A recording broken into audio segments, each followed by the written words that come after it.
Bismillahirrahmanirrahim. Assalamualaikum warahmatullahi wabarakatuh. Kali ini kita akan memaparkan atau mempresentasikan hasil diskusi dari kelompok 1 untuk memenuhi salah satu tugas pembelajaran biologi dan bumi antariksa. Sebelumnya, perkenalkan anggota kami, nama saya Afifah Ningtyas, juga teman-teman saya ada Syahnas, Marsha, Ade, Dea, dan Selvi. Nah, pada kali ini kita akan membahas 4 pokok bahasan. Yang pertama yaitu siklus hidup beberapa jenis makhluk hidup serta mengaitkannya dengan upaya pelestarian.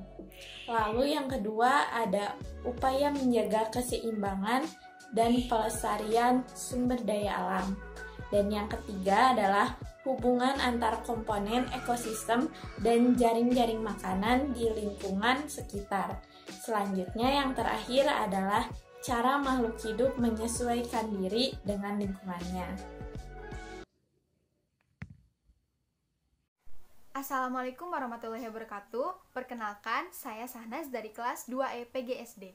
Di sini saya akan menjelaskan mengenai siklus hidup dari beberapa jenis makhluk hidup serta upaya pelestariannya. Untuk yang pertama, saya akan memaparkan terlebih dahulu mengenai siklus hidup. Diambil dari kata siklus. Siklus artinya rangkaian kejadian berulang yang terjadi secara tetap dan teratur. Maka ketika digabung menjadi siklus hidup, artinya siklus ini terjadi dari lahir hingga akhir pertumbuhan atau mati.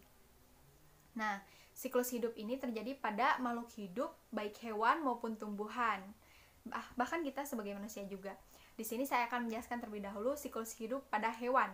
Siklus hidup pada hewan ini terdapat 2 jenis. Yang pertama, metamorfosis, yang kedua, non-metamorfosis. Metamorfosis adalah perkembangan biologi yang mengakibatkan perubahan bentuk dan struktur fisik pada hewan. Nah, metamorfosis ini terbagi lagi menjadi 2. Yang pertama ada metamorfosis sempurna, yang kedua metamorfosis tidak sempurna. Kita bahas dulu yang metamorfosis sempurna. Metamorfosis sempurna pada prosesnya mengalami perubahan bentuk dan fungsi bagian tubuh sejak telur menetas hingga ia menjadi individu dewasa. Contohnya kupu-kupu. Kupu-kupu berawal dari telur, lalu telur itu menetas menjadi ulat. Ulat tersebut berkembang menjadi kepompong, lalu tumbuh menjadi kupu-kupu dan menjadi kupu-kupu dewasa yang indah yang selalu kita lihat di taman-tamannya berterbangan. Saya punya tips nih agar kalian lebih gampang mengingat proses pertumbuhan atau metamorfosis sempurna dari kupu-kupu. Nyanyi ya. Telur-telur, ulat-ulat, kepompong kupu-kupu, kasihan deh lu. Oke, skip. Contoh hewan lain yang mengalami metamorfosis sempurna adalah katak. Katak juga sama berasal dari telur. Ketika telur itu menetas, ia tidak langsung loncat menjadi katak keluar seperti itu. Tetapi katak melalui tahapan larva, yaitu berudu. Berudu pun memiliki 3 tahapan lagi. Yang pertama, berudu itu tidak memiliki kaki. Yang kedua, berudu dengan 2 kaki. Yang terakhir, berudu menjadi 4 kaki. Nah, dari berudu 4 kaki ini bertumbuhlah menjadi katak yang kecil gitu.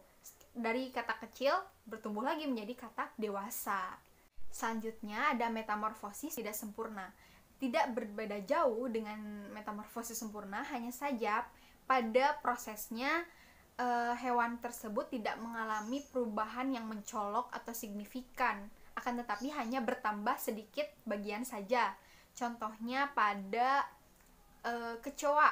Kecoa itu berawal dari telur. Lalu saat telur itu menetas, ia menjadi nimfa. Nimfa itu bentuknya hanya berbeda ukuran dari kecoa yang sudah dewasa. Akan tetapi nimfa tidak memiliki sayap. Jadi kecoa yang kecil itu tidak bisa terbang, tidak seperti kecoa dewasa.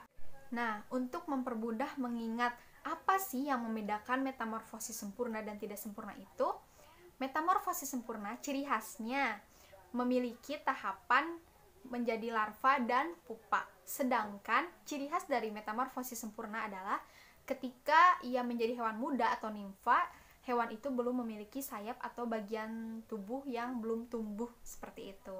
Selanjutnya ada non-metamorfosis. Tentu saja ini sebaliknya dari metamorfosis itu sendiri, yang artinya non-metamorfosis tidak mengalami perubahan bentuk maupun struktur fisik yang signifikan. Yang signifikan di sini adalah ukurannya saja, atau ketika ia menjadi hewan muda ada beberapa bagian tubuh yang belum berfungsi secara maksimal. Nah, contohnya ayam. Ketika telur ayam menetas, ia langsung menjadi ayam yang ukurannya masih kecil. Suaranya pun masih piak-piak seperti itu. Ketika ia tumbuh menjadi dewasa, suaranya berbeda, lalu kuantitas untuk makannya pun berbeda. Tetapi bentuk dan struktur fisiknya masih sama. Kakinya masih 2, paruhnya 1, kepalanya 1, matanya 2, badannya pun 1. Yang bertambah hanya kuantitas atau ukurannya saja. Itu tadi adalah siklus hidup yang terjadi pada hewan. Selanjutnya saya akan menjelaskan siklus hidup pada tumbuhan. Untuk tumbuhan ini saya bisa bilang hampir semuanya mengalami tahapan yang sama gitu. Tidak jauh berbeda, tidak dibagi menjadi beberapa jenis yang spesifik. Maka dari itu saya langsung mengambil contoh saja pohon mangga. Pohon mangga berasal dari biji mangga tentu saja ya. Biji tersebut berkembang menjadi akar. Setelah menjadi akar tersebut tumbuh menjadi akar dan tunas. Lalu ia tumbuh menjadi pohon yang kecil, yang masih ramping, batangnya masih tipis. Yang selanjutnya terus tumbuh menjadi pohon mangga yang besar, yang daunnya banyak. Lalu tumbuh juga beberapa bunga, yang kemudian bunga tersebut menjadi buah yang bisa kita konsumsi. Seperti itu. Nah, itulah tadi pembahasan mengenai siklus hidup hewan dan tumbuhan. Selanjutnya ada upaya pelestarian untuk makhluk hidup tersebut, baik yang masih beredar banyak maupun yang hampir punah atau langka. Bentuk dari pelestarian tersebut, yang pertama ada penegakan hukum. Ini khusus untuk perburuan hewan atau penebangan hutan secara ilegal. Nah, penegakan hukum ini dibuat secara sengaja oleh pemerintah agar orang-orang yang melanggar itu jera dan orang lain itu lebih aware dan care terhadap makhluk hidup. Yang kedua, ada penangkaran serta pembudidayaan hewan dan tumbuhan langka. Ini tuh mencakup penyelamatan atau pemulihan hewan yang terluka, lalu tumbuhan pun dibudidayakan. Ini khusus juga untuk yang langka. Yang ketiga ada perlindungan. Perlindungan hewan dan tumbuhan ini terbagi menjadi 2 jenis. Yang pertama ada in situ. In, di dalam. Maksud di dalam ini adalah perlindungan di dalam habitat aslinya. Ada banyak contoh, di Indonesia pun banyak. Misalnya hutan lindung, suaka marga satwa, taman nasional, dan cagar alam. Selanjutnya ada ex situ. Ex berarti di luar habitat asli dari hewan dan tumbuhan itu. Banyak pula jenisnya, ada taman safari, kebun raya, dan kebun binatang. Tidak lupa juga kita harus mengetahui alasan mengapa kita harus melestarikan tumbuhan dan hewan. Tentu saja karena makhluk hidup tersebut memiliki peranan penting di hidup kita. Yang pertama, ini bisa menjadi sumber ilmu pengetahuan. Kita bisa mengetahui dan memahami segala mengenai hewan dan tumbuhan itu. Yang kedua, sumber pangan dan obat-obatan. Tidak bisa kita pungkiri kalau kita banyak mengkonsumsi makanan itu dari hewan dan tumbuhan. Selanjutnya, menjaga keseimbangan alam dan lingkungan. Sekian yang bisa saya jelaskan. Terima kasih. Wassalamualaikum warahmatullahi wabarakatuh. Bismillahirrahmanirrahim. Perkenalkan, nama saya Selvina Pitasari. Di sini saya akan menjelaskan mengenai upaya menjaga dan melestarikan sumber daya alam. Nah, sebelumnya teman-teman, ada yang tahu apa itu sebenarnya definisi dari sumber daya alam?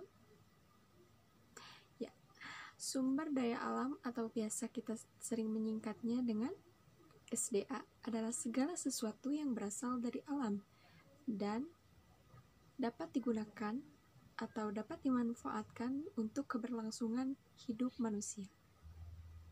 Namun, sayang sekali pada saat ini sumber daya alam sudah banyak sekali yang rusak. Contohnya polusi udara, pencemaran air, kemudian hutan yang menjadi gundul, dan sungai-sungai pun tercemar ya. Dan masih banyak lagi contoh yang lainnya sebenarnya. Nah, ketika sumber daya alam rusak, maka akan berdampak negatif bagi keberlangsungan hidup manusia itu sendiri. Contohnya, timbulnya bencana-bencana alam seperti banjir, tanah longsor, pun dengan pemanasan global. Nah, untuk menghindari hal tersebut, alangkah lebih baiknya kita mengupayakan untuk lestarinya alam sekitar. Di antaranya dengan cara yang pertama, membuang sampah pada tempatnya. Ya, sampah merupakan permasalahan serius di negara tercinta kita ini, negara Indonesia. Karena sejatinya semakin hari, semakin bertambah pula populasi sampah di negara kita. Sedangkan solusi sejatinya belum bisa mengatasi. Nah, alangkah lebih baiknya kita menjaga dengan membuang sampah pada tempatnya. Karena kita ketahui bahwasanya banjir dipicu salah satunya oleh tersumbatnya aliran air oleh sampah. Nah, ketika aliran air tersumbat, maka air pun akan meluap dan terjadilah bencana banjir yang tentunya merugikan kehidupan manusia itu sendiri. Yang kedua, menanam kembali tanaman di lahan-lahan yang telah gundul. Contohnya di hutan atau sering kita sebut dengan reboisasi atau penanaman kembali. Ya, dengan melakukan reboisasi tentunya kita salah satunya menjaga supaya tidak terjadinya tanah longsor. Karena ketika pohon telah tumbuh di hutan, maka akar pohon tersebut akan merekat tanah sehingga tanah itu tidak akan ikut tergerus ketika hujan datang, air turun. Nah, seperti itu. Jadi kita pun akan menjaga supaya tidak terjadi longsor seperti itu. Kemudian tidak merusak tanaman di sekitar. Nah, alangkah lebih baiknya kita pun merawat tanaman yang ada di sekitar. Karena kita ketahui bahwasanya udara atau oksigen yang kita hirup merupakan hasil dari tanaman yang telah melakukan fotosintesis. Seperti itu. Nah, ketika kita mengupayakan hal-hal tersebut, maka alam pun akan bersahabat dengan kita dan memberikan kemanfaatan yang luar biasa sekali. Contohnya, lingkungan akan menjadi sehat, bersih, indah, dan tentunya asri. Kemudian, udara pun akan semakin bersih. Selanjutnya, air pun bersih. Sehingga ketika air bersih, tentunya itu salah satunya akan membantu atau menambah keberlangsungan hidup kita. Kemudian, akan jarang terjadi bencana alam seperti banjir dan longsor. Seperti tadi diketahui bahwa upaya reboisasi, kemudian memilih sampah sehingga dibuang kepada tempatnya itu menjaga atau mencegah terjadinya bencana alam, banjir, dan juga longsor. Mungkin sekian yang dapat saya sampaikan. Mohon maaf apabila terdapat kekurangan maupun kesalahan. Semoga bermanfaat. Terima kasih. Baik, Assalamualaikum warahmatullahi wabarakatuh.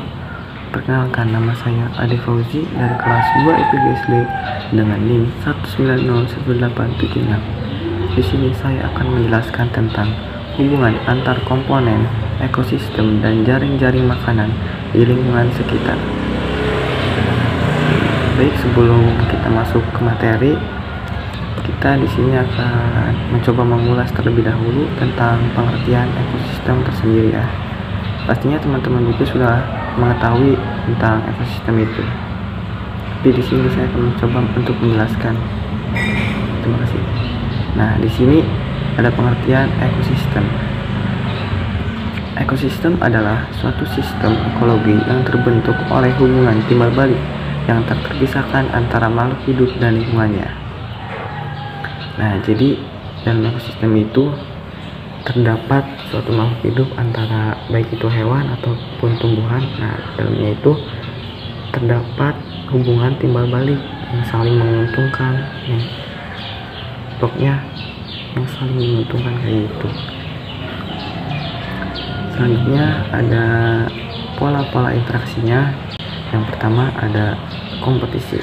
Nah, kompetisi ini dapat didefinisikan sebagai interaksi antar makhluk hidup yang saling bersaing untuk mendapatkan bahan makanan atau wilayah kekuasaan. Nah, terus kompetisi juga merupakan suatu pola interaksi yang menyebabkan kerugian bagi salah satu pihak yang mengalami kekalahan dalam bersaing. Gitu.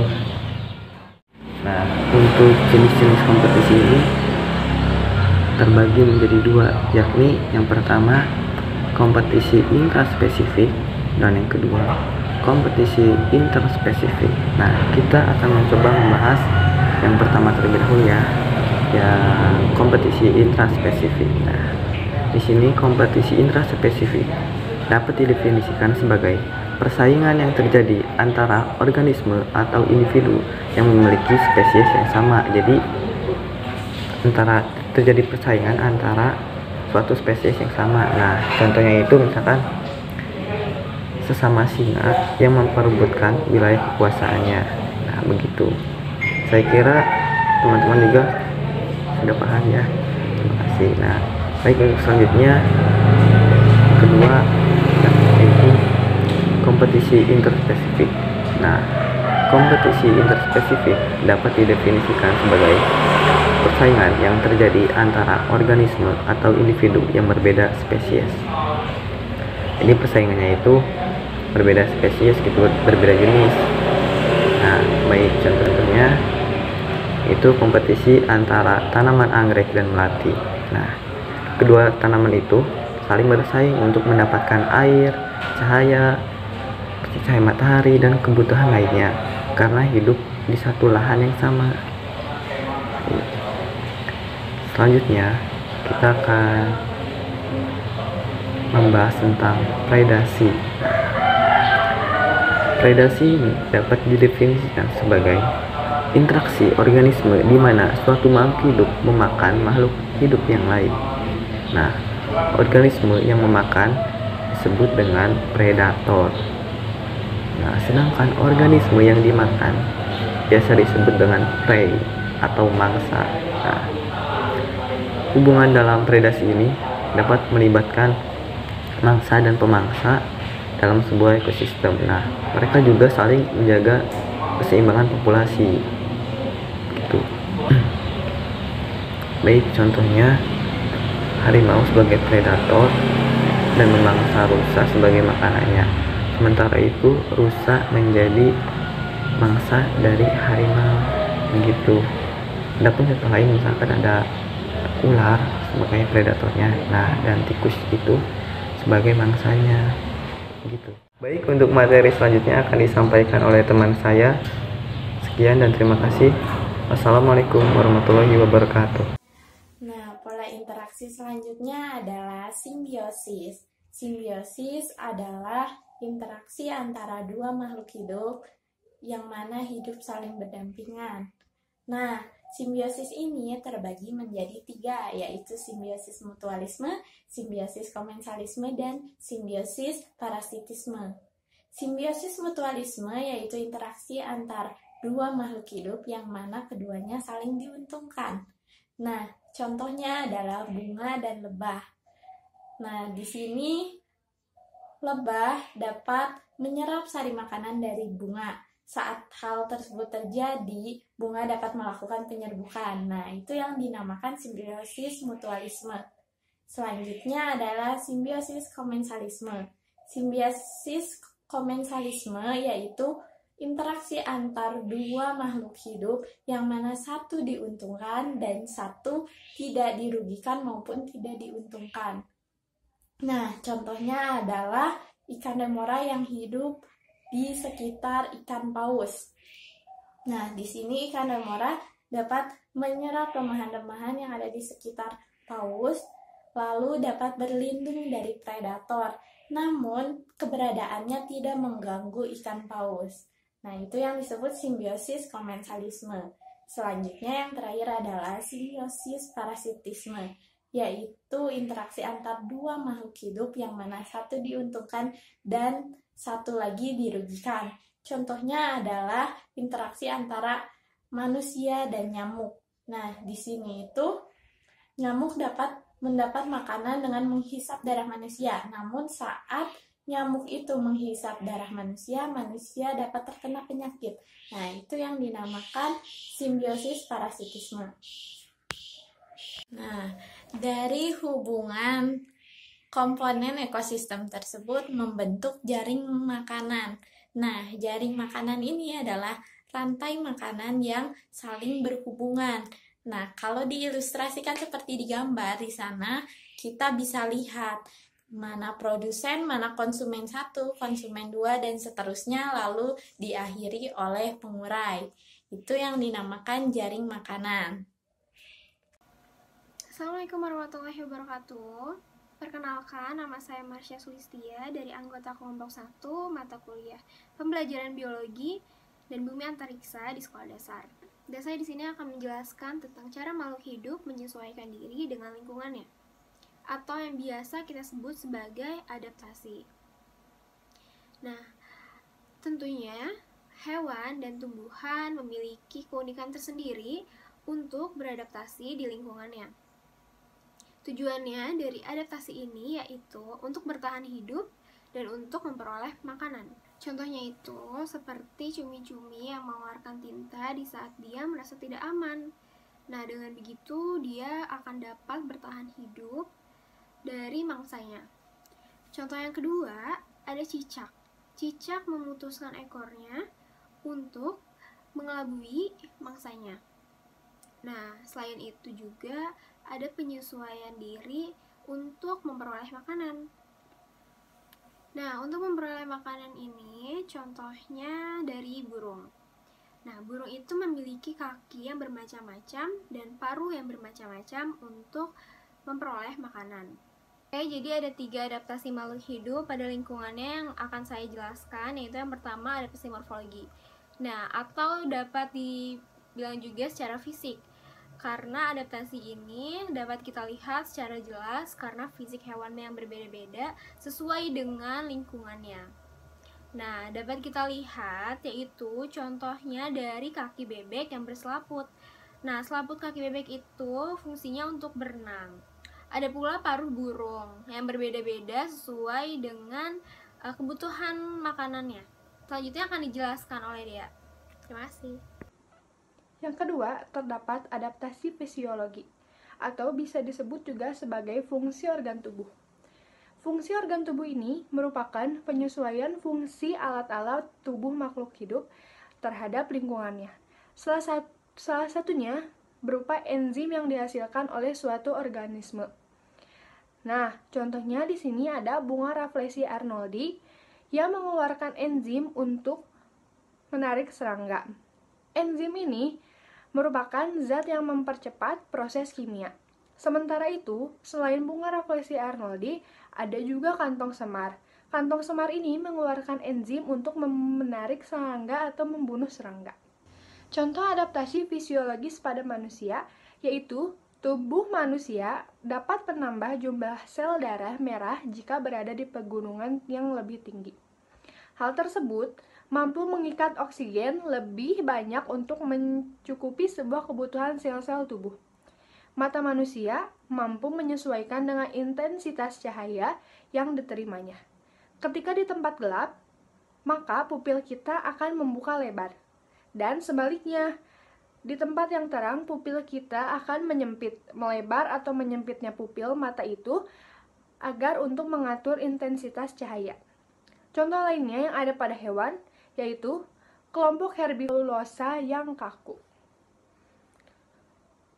Hewan pada umumnya tidak mempunyai enzim selulosa, sehingga pada kelompok herbivora atau pemakan tumbuhan akan melakukan simbiosis mutualisme dengan mikroorganisme selulotik untuk menghasilkan enzim yang membantu memecah selulosa pada sel tumbuhan, sehingga ketika dinding selnya berhasil hancur, maka herbivora bisa mengambil nutrisi dalam tubuh tersebut. Selanjutnya, yang ketiga, terdapat adaptasi tingkah laku. Adaptasi tingkah laku ini merupakan penyesuaian berupa perubahan tingkah laku. Contohnya seperti cicak yang memutuskan ekornya pada saat ditangkap oleh musuh. Contoh lainnya, seperti terdapat sebuah putri malu. Bila putri malu tersebut disentuh, mau oleh orang ataupun hewan, putri malu tersebut akan mengatupkan daunnya. Contoh yang lainnya, yaitu pada saat cuaca panas, kerbau akan mencari kubangan atau tempat berair untuk berendam. Bentuk adaptasi yang dilakukan oleh kerbau ini bertujuan untuk mengurangi pengaruh panas atau kalor dalam tubuhnya. Nah, itu dia pembahasan kami untuk mata kuliah pembelajaran biologi dan bumi antariksa. Semoga bermanfaat. Terima kasih atas perhatiannya. Wassalamualaikum warahmatullahi wabarakatuh.